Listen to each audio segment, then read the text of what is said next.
They don't run away. They don't hide. When a giant killer hornet enters their hive, something unbelievable happens. These tiny bees don't just defend themselves. They go on the offensive. And what they do next looks like something out of a survival horror film. They burn their enemy alive. Meet the Japanese honeybee. Small, ordinary, easy to overlook. But in the wild forests of Japan, they face one of nature's most terrifying predators, the Asian giant hornet. A single hornet is powerful enough to destroy an entire bee colony. It doesn't just attack randomly, it invades the hive like a soldier. It grabs bees, tears them apart, and feeds on them while chaos spreads inside the colony. For most insects, there is no defense against this kind of attacker.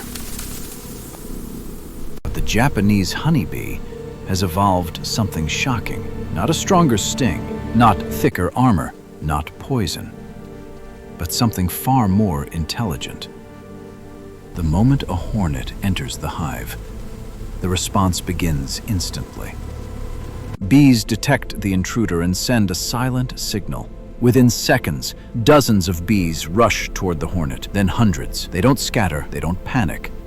They form a tight, living mass around the predator, a complete sphere of bodies.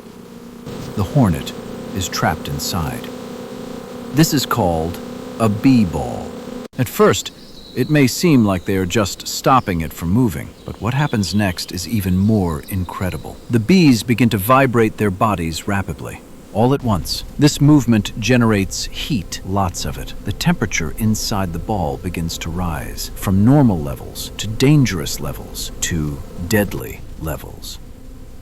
The hornet tries to fight back, but it is completely surrounded. No air, no escape, no space to move. Inside this living furnace, the temperature becomes too much. The hornet's body cannot survive the heat. It slowly overheats, weakens, and dies inside the swarm. Yes, it is literally cooked alive. But here's the fascinating part. The bees can survive these temperatures for a short time, while the hornet cannot. So by working together, they turn their bodies into a weapon. When it's over, the ball breaks apart. The hornet drops lifeless to the ground. The hive is saved. Not by one hero, not by brute strength, but by unity, by coordination, by thousands of tiny creatures acting as one unstoppable force. And that's what makes this story so powerful. Because in nature, survival isn't always about being the biggest or the strongest. Sometimes it's about being the most united. And in this case, a colony of tiny bees can defeat a giant killer by turning themselves into fire. Thank you for watching. Like and subscribe to Feather and Earth to explore more of nature's beauty.